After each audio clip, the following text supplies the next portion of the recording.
రెండవ వచనంలో చూస్తున్నాడు. వెళితే దేవుడిచ్చే వాగ్దానం ఏంటో రెండవ వచనంలో చెప్తున్నాడు. నిన్ను గొప్ప జనముగా చేసి, ఎక్కడ? ఆయన చూపించు దేశానికి అబ్రహాము వెళితే అక్కడంట ఆయనను, అంటే అబ్రహామును గొప్ప జనంగా చేస్తాడంట.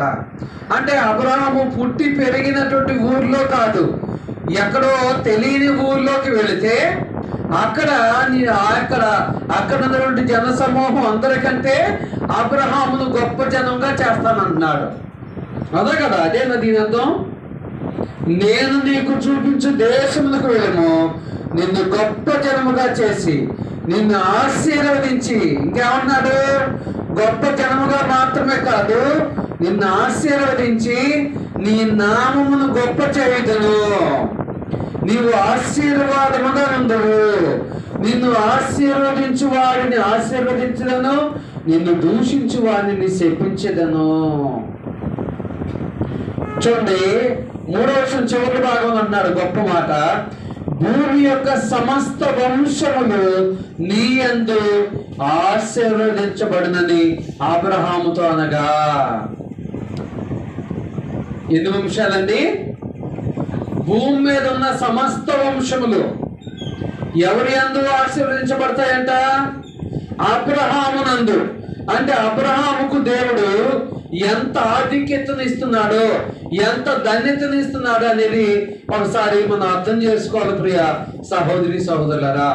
అంటే అబ్రహాముకు దేవుడిచ్చే వాగ్దానం ఏంటంటే, నేను చూపించు దేశానికి పోతే నిన్ను గొప్ప జనముగా చేస్తాను, ఆ దేశంలో నిన్ను గొప్ప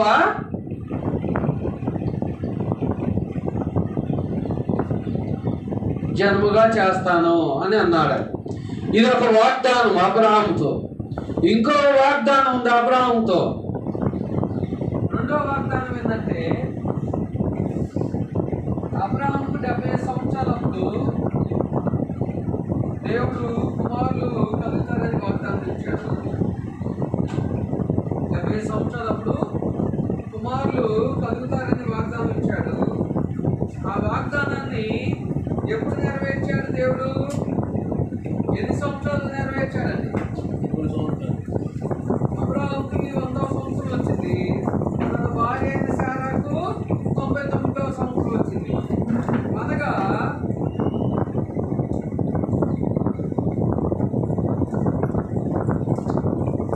అబ్రహాముకు దేవుడిచ్చినటువంటి రెండో వాగ్దానం ఏందయ్యా అంటే,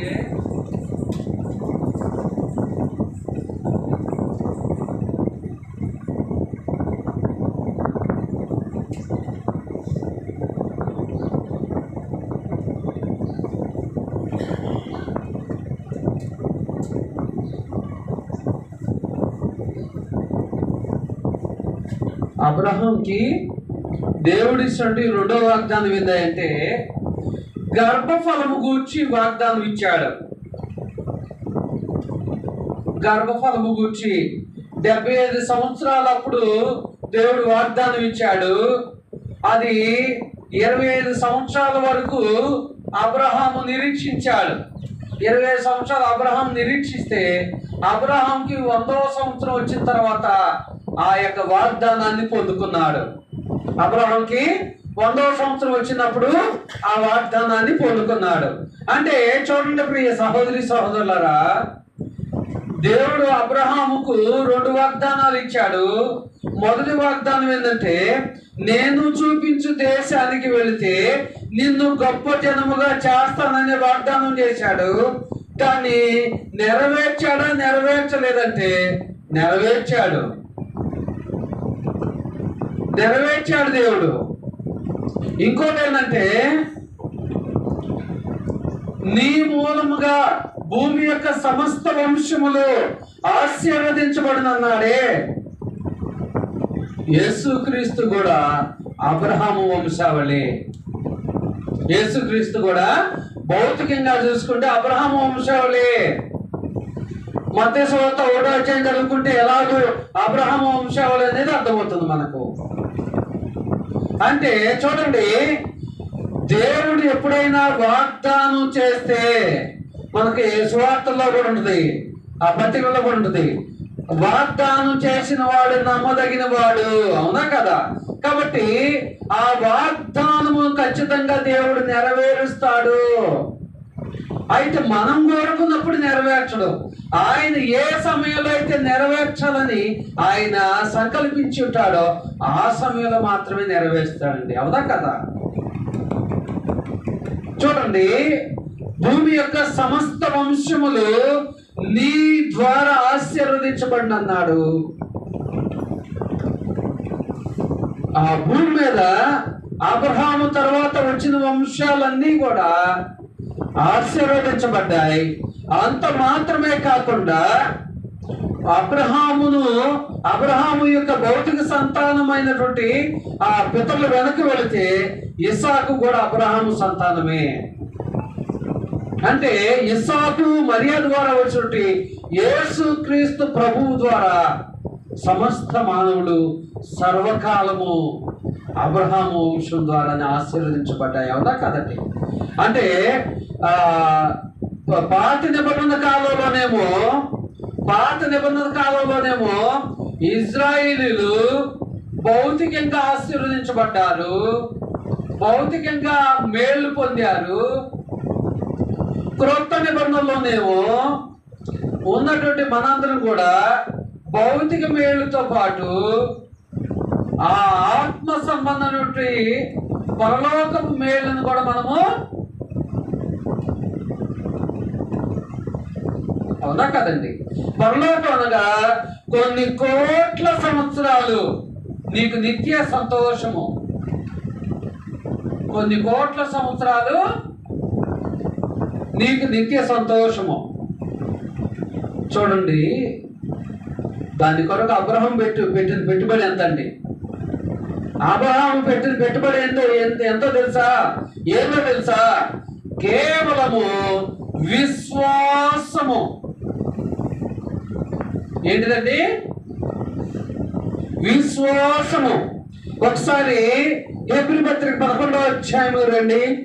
హెబ్రీ పత్రిక 11వ అధ్యాయం రండి.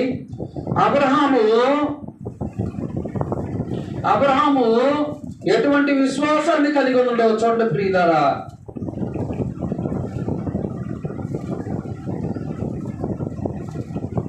పదకొండవ అధ్యాయం 1వ వచనం చదవండి, చదవగలిగిన వారు. హెబ్రీ పత్రిక 1వ అధ్యాయము, హెబ్రీ పత్రిక 11వ అధ్యాయము 1వ వచనము. విశ్వాసమున్నది నిరీక్షింపబడి వాటి యొక్క నిజ స్వరూపమును. ఏంటంటండి విశ్వాసం అనేది? ఏంటిదంట?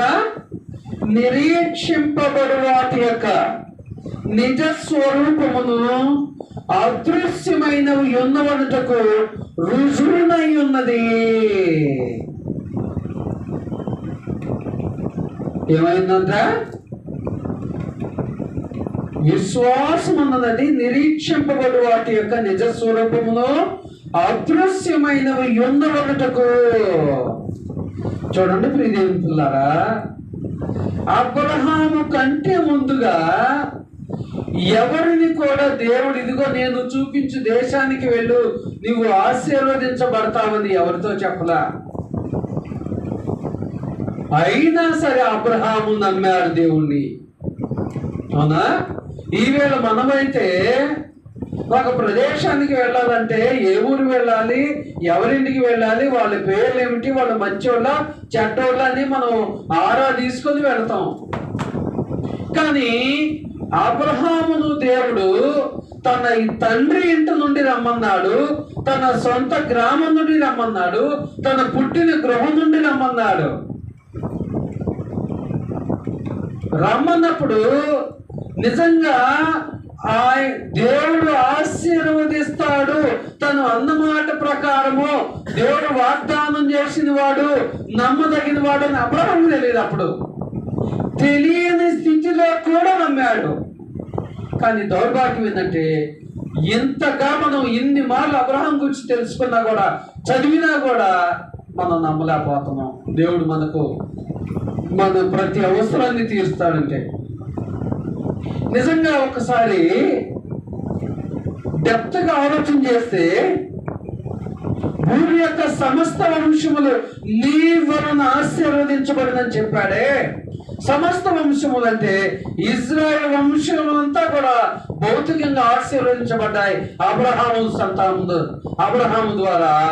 క్రొత్త నిబంధనలు మనందరం కూడా భౌతిక మరియు ఆత్మీయులు అంటే కొన్ని కోట్ల సంవత్సరాలు నిత్య సంతోషము పొందుతాం. భౌతికంగా ఆశీర్వాదాలు పొందుతున్నాము, దానికంటే ప్రాముఖ్యంగా నిత్య సంతోషం పొందుతున్నాము. ప్రియ సహోదరి సహోదరుడా, అంటే దేవుడు వాగ్దానం చేసిన వాడు నమ్మదగిన వాడు. ఆయన ఎప్పటికైతే ఆ వాగ్దానాన్ని నెరవేర్చాలని ఆయన నిశ్చిస్తాడో ఆ సమయానికి ఖచ్చితంగా నువ్వు వద్దన్నా సరే, నేను వద్దన్నా సరే, ఆ వాగ్దానాన్ని దేవుడు నెరవేరుస్తాడు. ఎందుకంటే ఆయన మాట తప్పని వాడు. మనుషులమైన మనమైతే మాట తప్పేవాళ్ళం, కానీ ఆయన అయితే మాట తప్పని వాడు. దాని కొరకు ఆయన ఈ గొప్ప జన్మగా చేస్తాననే దానికి కొన్ని వందల సంవత్సరాలే ఎదురు చూసి ఉండొచ్చండి, అవునా కదా? ఎందుకంటే ఇప్పుడు మనం మన భారతదేశం నుండి అమెరికా దేశానికి పోవటానికి సుమారుగా ఒక రోజల్లా 24 hours పడుతుంది, అవునా? సుమారుగా ఇంకా ఎక్కువే పట్టవచ్చు. ఏది ఫ్లైట్లో అయితేనే. మరి అబ్రహాము తాను కాలినడకన ఆ యొక్క ఒక దేశం నుండి దేవుడు చూపించి దేశానికి వెళ్ళాలంటే తనతో పాటు తన భార్యతో పాటు తన అందకుమారుడు లోతు, లోతు భార్య, వీళ్ళతో పాటు అబ్రహాముకున్నటువంటి పశువులు కానీ, అబ్రహాముకున్నటువంటి పనివారు కానీ, వీళ్ళందరితో పాటు లోతు పశువులు కానీ, లోతు పనివారు కానీ, వీళ్ళంతా కలిపి చాలా మంది ఉన్నారండి. సుమారుగా 1000 మంది అనుకోవచ్చు, 2000 మంది అనుకోవచ్చు, 10,000 మంది అనుకోవచ్చు, 1,00,000 మంది అనుకోవచ్చు. అర్థమవుతుందండి? మరి అంతమంది ప్రయాణం చేయడానికి ఎంత సమయం పడుతుందో ఒకసారి ఆలోచన చేసుకోండి. మళ్ళీ వారితో పాటు పశువులు ఉన్నాయి, వారితో పాటు ఇవన్నీ కూడా ఉన్నాయి. మరి ఎన్ని సంవత్సరాలు నిరీక్షిస్తే ఇజ్రాయెల్ భౌతికంగా మేలు పొందారు అబ్రహాము ద్వారా. ఇంకా ఎన్ని సంవత్సరాలు నిరీక్షిస్తే క్రీస్తు ప్రభు ద్వారా మనం భౌతిక ఆత్మీయ మేలు పొందుతున్నామో ఒకసారి అర్థం చేసుకోండి ప్రియ సహోదరి సోదరుడా.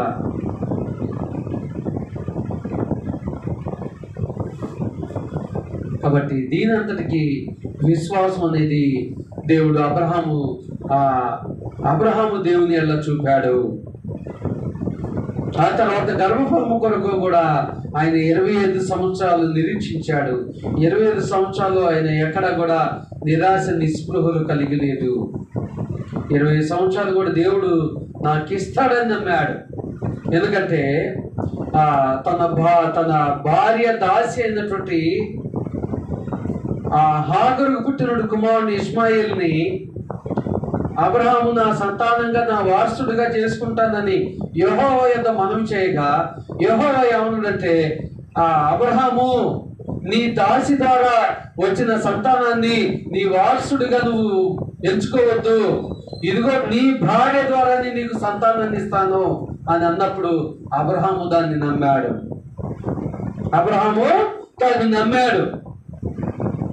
మరి ఈవేళ దేవుడు మన ప్రతి అవసరాన్ని తీరుస్తానన్నప్పుడు మనం నమ్మగలుగుతున్నాం అనేది ఒకసారి ఆలోచన చేసుకోవాలి. ఈనాడు మనం నమ్మగలుగుతున్నాం అనేది ఒకసారి ఆలోచన చేసుకోవాలి ప్రియ సహోదరి సహోదరుడా.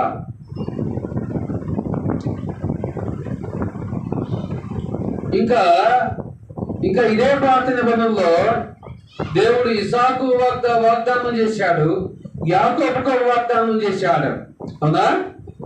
కాబట్టి అలాగే మనం చూసుకుంటూ పోతే చాలా మందికి ప్రత్యేకమైన వ్యక్తులకు ప్రత్యేకమైన వాగ్దానాలు చేసుకుంటూ వచ్చాడు దేవుడు. కానీ ఆ వాగ్దానాల్లో ఏ ఒక్కరు కూడా మిస్ చేయలేదు. ప్రతి వాగ్దానాన్ని ఆయన నెరవేర్చాడు. ఆ తర్వాత నోవాహుతో జలప్రళయం వచ్చినప్పుడు, నోవాహు టైంలో జలప్రళయం వచ్చినప్పుడు దేవుడు ఆ జలప్రళయం తర్వాత నోవాహుతో వాగ్దానం చేశాడు. ఏంటిదా వాగ్దానము? మళ్ళా ఎన్నటికి నోవాహు టైంలో మళ్ళా ఎన్నటికి జలప్రళయం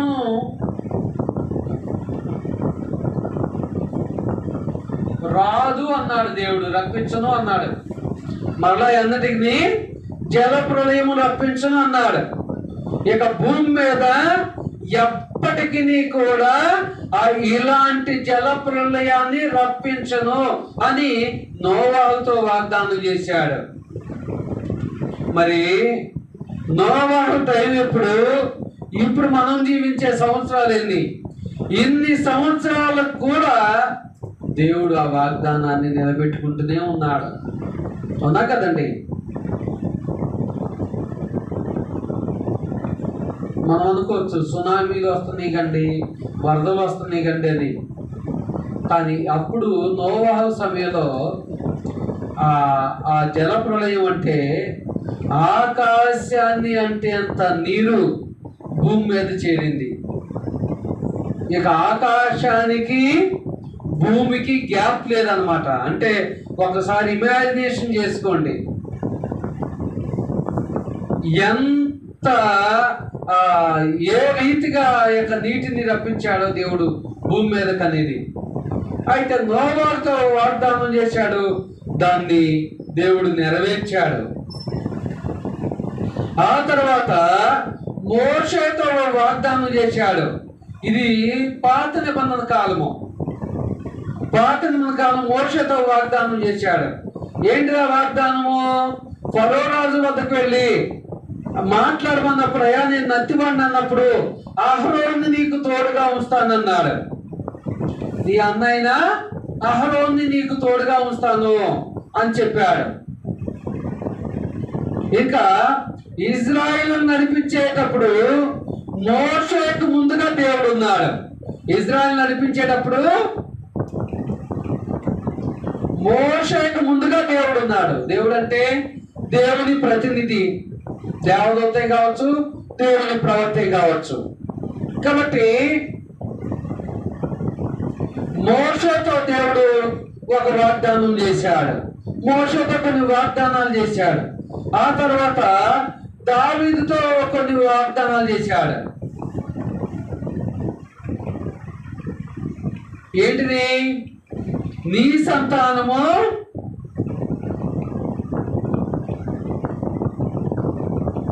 నిత్యము ఇశ్రాయేలు సింహాసనాన్ని అధిష్ఠిస్తుందని చెప్పాడు. అంటే దావీదు సంతానానికి సంబంధించిన మనుషులే ఇశ్రాయేలు జనాంగాన్ని పరిపాలిస్తారు అని అర్థము. కాబట్టి ఆ తర్వాత దావీదు తర్వాత సొలొమోను తర్వాత సొలొమోను కుమారులు ఆ రీతిగా వాళ్ళ సంతానమే ఇశ్రాయేలును ఏలింది. క్రీస్తు ప్రభువు కూడా దావీదు సంతానమే. అదేంటండి, అబ్రహాం సంతానం అంటున్నారు, దావీదు సంతానం అంటున్నారు. ఎవరి సంతానం అంటే దావీదు కూడా ఎవరి వద్ద నుండి వచ్చిండు? అబ్రహామే. కాబట్టి ఆ దావీదుతో వాగ్దానం చేసిండు. ఇలాగూ నేనేం చెప్పదలుచుకున్నానంటే, పితల కాలంలో మనిషికి ఒక వాగ్దానం చేసిండు. పాత నియమ కాలంలో మనిషికి ఒక వాగ్దానం చేసిండు. ఇశ్రాయేలులందరికీ కలిపి ఒక వాగ్దానం చేసిండు. ఏ వాగ్దానం అది? కనాను దేశము. వాగ్దాన దేశం అంటే కనాను. ఇక్కడ ఏముంది? పాలు తేనెలు ప్రవహించు. పాలు తేనెలు అంటే ఈ బజార్లో పాలు తేనెలు ప్రవహిస్తాయని కాదు. అక్కడ ఇప్పుడు మనం పడే కష్టం కానీ, బాధ కానీ, కుటుంబ సమస్యలు కానీ, ఆర్థిక ఇబ్బందులు కానీ ఏమీ లేవు వాళ్ళకి. ఆ కనాన్లో నివసించే ఇజ్రాయేలుకు.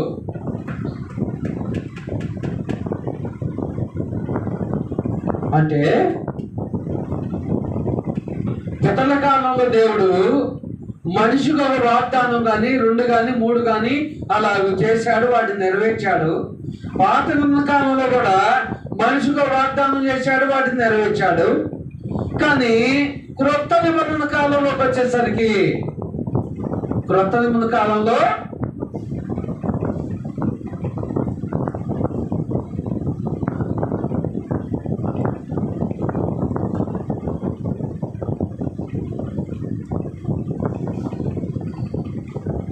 క్రొత్త నిబంధన కాలంలో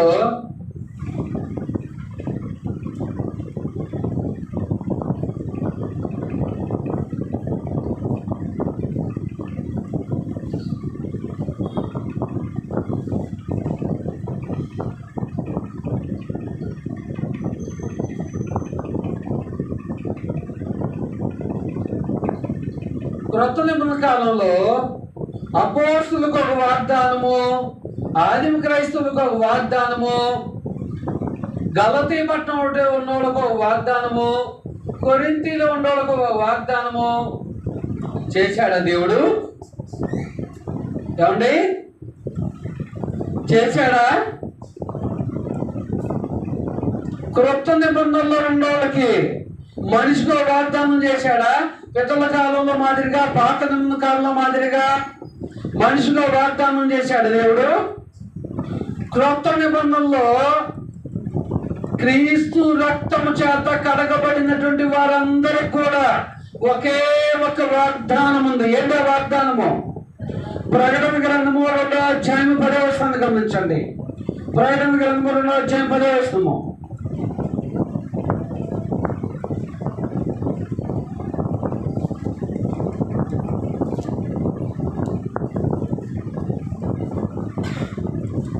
ఇదిగో మీరు శోధింపడినట్లు అపవాది మీలో కొందరిని చెరలో వేయబోచున్నాడు. 10 దినములు శ్రమ కలుగును. 10 దినములు అంటే ఇది అలంకార భాషలో రాయబడిందండి. 10 దినములు శ్రమ కలుగును, మరణం వరకు నమ్మకంగా ఉండము, నేను నీకు జీవ కిరీటం ఇచ్చదను. ఏమిస్తానండో? ఎవరికండి? ఎవరైతే వాక్యానుసారమైన బాప్తిజం పొంది, ఎవరైతే వాక్యానుసారమైన బాప్తిజం పొంది మరణం వరకు నమ్మకంగా ఉంటే అప్పుడు జీవ కిరీటము,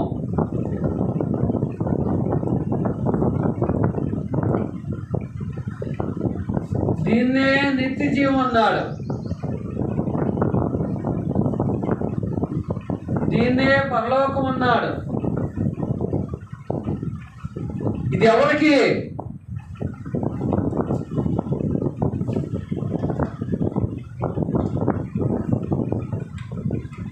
ప్రాంతానికి ఒక పరలోకం, కులానికి ఒక పరలోకం ఉండదండి. క్రీస్తు రక్తం చేత కడగబడిన వారందరికీ కూడా వారు వాక్యానుసారంగా కడగబడితే, వారు మరణం వరకు నమ్మకంగా ఉంటే వాళ్ళందరికీ ఒకే వాగ్దానము. అందుకోసం మీరు మత్తయి, మార్కు, లూకా, యోహాను 4 సువార్తలు మీరు చదివేటప్పుడు ఆయన ఎప్పుడు తన శిష్యులతో మాట చెప్తూ ఉంటాడు. అప్పగింపబడిన దానికంటే ముందు ఏమనంటే, నేను మీ కొరకు స్థలమును సిద్ధపరచుటకు వెళుతున్నాను నా తండ్రి వద్దకు అంటాడు. స్థలమునంటే ఏ స్థలం అండి? మనం ఇక్కడ కొనుక్కునే ప్లాట్లు కాదండి, పరలోకమును. అర్థమవుతుందా? అది ఎందరైతే నా తండ్రిని అంగీకరించి మరణ వరకు నమ్మకంగా ఉంటారో వారందరికీ ఇస్తానంటున్నాడండి ఆయన. ఇక్కడ మాదిరిగా ఇప్పుడు ఆ ప్లాట్లు పెడితే ఆ డబ్బున్నోళ్ళు కొనుక్కోగలరండి, డబ్బు లేనోళ్ళు కొనుక్కోలేరు. అయ్యో మాకు డబ్బు లేదే, మేము పేదవాళ్ళమే, మాకు ఆ ప్లాట్లో ప్లేస్ అనుకునే అవకాశం లేదండి. ఎందుకంటే పరలోకానికి కులాలు, గోత్రాలు, వర్గాలు, వర్ణాలు, భేద ధనిక భేదాభిప్రాయమే లేదు. కాబట్టి ప్రియ సహోదరి సహోదరులరా, క్రొత్త నిబంధనలో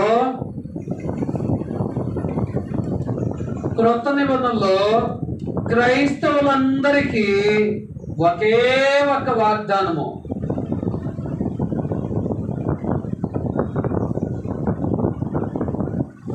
ఏంటిది? ఒకే ఒక వాగ్దానము. ఇక దానికి మించి ఆల్టర్నేటివ్ లేదు. అదే పరలోకము. అది భూమి మీద అయితే లేదండి. భూమి మీద అయితే లేదు.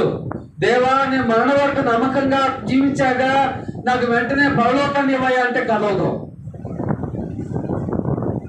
మరణించాలి, తీర్పు వరకు వెయిట్ చేయాల్సిందే. అయితే మరి ఇప్పుడు చాలా మంది క్రైస్తవులు లామినేషన్ ద్వారా ప్రామిస్ కార్డ్ అంటారు. ప్రామిస్ కార్డు ద్వారా ఈ ప్రామిస్ కార్డులు ఎక్కడి నుంచి వచ్చినాయి చూడండి ప్రియ సహోదరి సహోదరులారా.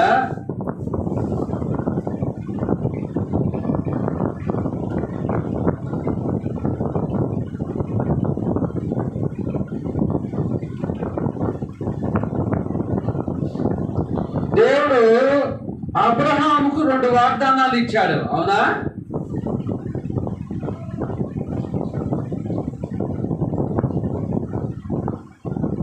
అబ్రహాము డబ్బుల్ని ఎంత చెల్లించాడండి? ధనాన్ని. ఏమండి? పోనీ ఏ లామినేషన్ ప్రతిమ అబ్రహాంకి ఇచ్చాడు దేవుడు? అర్థమవుతుందా? అదే రీతిగా మోషే కానీ, అదే రీతిగా దావీదు కానీ, అదే రీతిగా ఇజ్రాయేల్ కానీ, పోనీ క్రొత్త నిబంధనలు మనకు కానీ మనం డబ్బులు చెల్లిస్తున్నామా? బాప్తిని తీసుకునేటప్పుడు సేవకుడు, ఇదిగో మీరు బాప్తిని తీసుకుంటే ఎంత డిపాజిట్ చేయాలి, ఫిక్స్డ్ డిపాజిట్ అని చెప్తున్నాడు. ఏమన్నా అంటే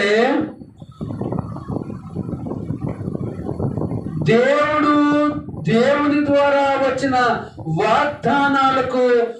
వాగ్దానాలను వెలకట్టి తీసుకోలేదు ఎవరు, రుసుము చెల్లించి తీసుకోలేదు ఎవరు. అంటే నాటి వాగ్దానాలేమో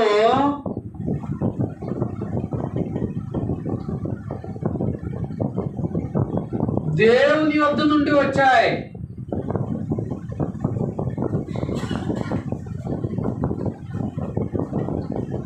ఇది ఎలా వచ్చాయో తెలుసా? దేవుని వద్ద నుండి కేవలము మాట ద్వారా వచ్చాయి, పలుకు ద్వారా.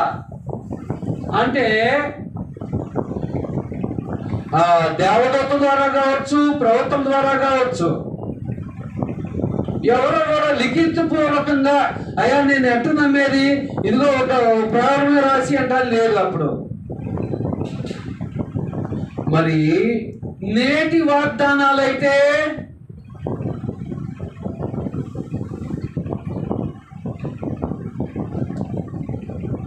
మొన్న సేవకుడు ఫోన్ చేశాడు ఒక 4 రోజుల క్రితము. అయ్యా జగిపేటలో వాగ్దానం ఎక్కడ దొరికి అని అడిగాడు. ఏమనంటే బైబిల్ సంబంధించిన అయితే పలాంటి కోదా రోడ్లో దొరికి అని చెప్పాను. అంటే నేటి వాగ్దానాలు మనుషుల యొద్ద నుండి మనుషుల యొద్దకు వస్తున్నాయి. మనుషుల వద్దకు ఈ మనుషులు, ఈ సేవకులు ఎక్కడ కొంటున్నారు? బైబిల్ బుక్ స్టాల్లో కొంటున్నారు.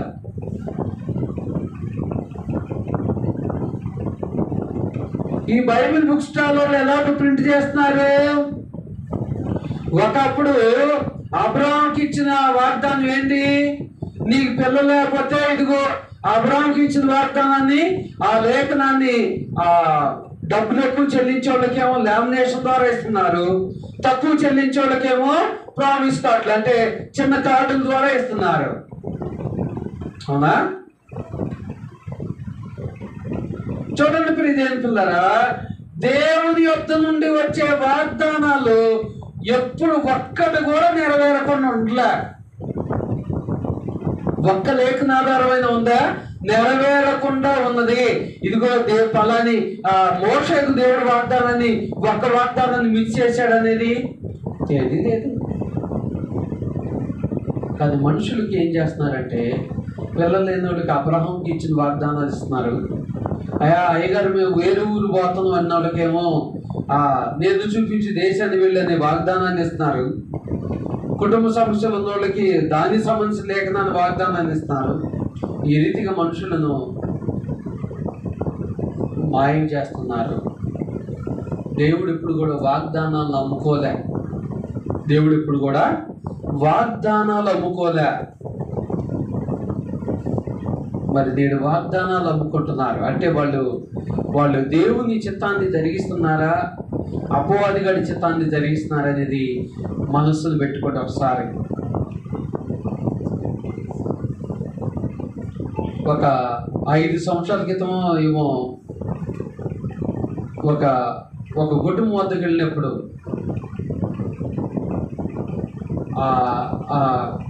అతను వెళ్ళే చర్చి పాస్టమ్ గారు అమ్మగారు ఒక వాగ్దానం ఇచ్చిందంట అతనికి. మరి 1 సంవత్సరంలో నీకు వివాహం అయిద్దని, జనవరి 1 నాడు. 1 సంవత్సరంలో అయితే అన్నది 4 సంవత్సరాల తర్వాత కూడా కాలే.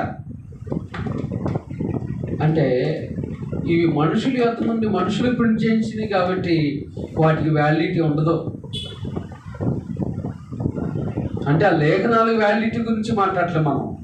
ఆ మనుషులు ఆ లేఖనాలను వాళ్ళు వాగ్దానాలు లామినేషన్ చేయించి ఇస్తున్నారు కాబట్టి వాళ్ళు ఇచ్చేదానికి వ్యాలిడిటీ ఉండదు. కాబట్టి ఇప్పుడు ఈ సహోదరి సోదరులారా, కొద్ది గృహాల్లో చూస్తుంటే వాళ్ళు హాల్ ఉంటుంది కదా, హాల్ నిండా 2014, 2015, 16, 17, 18, 19, 20 ఇట్లాగూ మొత్తం నింపుకుంటా ఉన్నారు. కానీ వాళ్ళ హృదయాల్లో క్రీస్తు అయితే ఉంటాడా? వారు లేచిన వల్లుకొని పడుకునే వరకు అబద్ధాలతో వాళ్ళ జీవితాన్ని ముగిస్తున్నాయి, మోసంతోనే ముగిస్తున్నారు. అది వ్యర్థమైన జీవితం అని దేవుడు తెలియజేస్తున్నాడు. కాబట్టి మీ సహోదరి సహోదరుడా, క్రొత్త నిబంధన చట్టంలో, క్రొత్త నిబంధనలో వాగ్దానాలు ఉన్నాయంటే లేవు.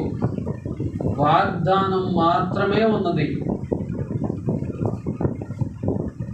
వాగ్దానం మాత్రమే ఉన్నది. కాబట్టి మన బంధువులు, స్నేహితులు, రక్త సంబంధికులు, మన తోటి ఉద్యోగులు ఎందరో ఈ వాగ్దానాల పేరుతో మోసపోతున్నారు. వాగ్దానాలు తీసుకునేటప్పుడు మురిసిపోతున్నారు, తీసుకున్న తర్వాత మోసపోతున్నారు. అదే కదండి. ఎందుకంటే మీరు లాస్ట్ నైట్ మొత్తం కూడా స్టేటస్ చూస్తే మై ప్రామిస్ గాడ్ అని చాలా మంది స్టేటస్లు పెడుతున్నారు. కానీ అవి వాళ్ళ జీవితాల్లో నెరవేరవు. అది పొందుకున్నప్పుడు వాళ్ళకి ఎంతో సంతోషం ఉంటుంది, కానీ పొందుకున్న తర్వాత తెలుస్తుంది అన్నమాట అది నెరవేరపోయితే. కాబట్టి వాగ్దానము మాత్రమే ఉన్నది. అది కూడా పితల కాలంలో మాదిరిగా, పాత నిబంధన కాలంలో మాదిరిగా భూమి మీద అయితే లేదు. భూమి దాటిపోయిన తర్వాతే ఉన్నది. కాబట్టి ఇటు విషయాన్ని మీ అందరూ కూడా గమనించి ఈ సమాచారమును, ఈ విలువైన సమాచారాన్ని ఎవరైతే ఇంకా గ్రహించలేకుండా, ఎవరైతే తమ చెవులతో వినలేకుండా ఉంటున్నారో వారి వద్దకు తీసుకెళ్ళి వారికి సత్యమును తెలియపరచాలని మీ అందరికీ ప్రేమతో తెలియజేసుకుంటూ, క్రొత్త నిబంధనలో దేవుడు నీకు నాకు ఇస్తానన్న వాగ్దానమును మనందరం కూడా పొందుకోవడానికి ఆయన మనకు ఎన్నో అవకాశాలను ఇస్తున్నాడు. అవకాశాలను మనందరం కూడా సద్వినియోగం చేసుకోవాలని మీ అందరికీ తెలియజేసుకుంటూ, ఇప్పటివరకు ఓపికతో విన్నట్టు మీ అందరికీ ప్రభు పేట వందనాలు తెలియజేస్తున్నాను.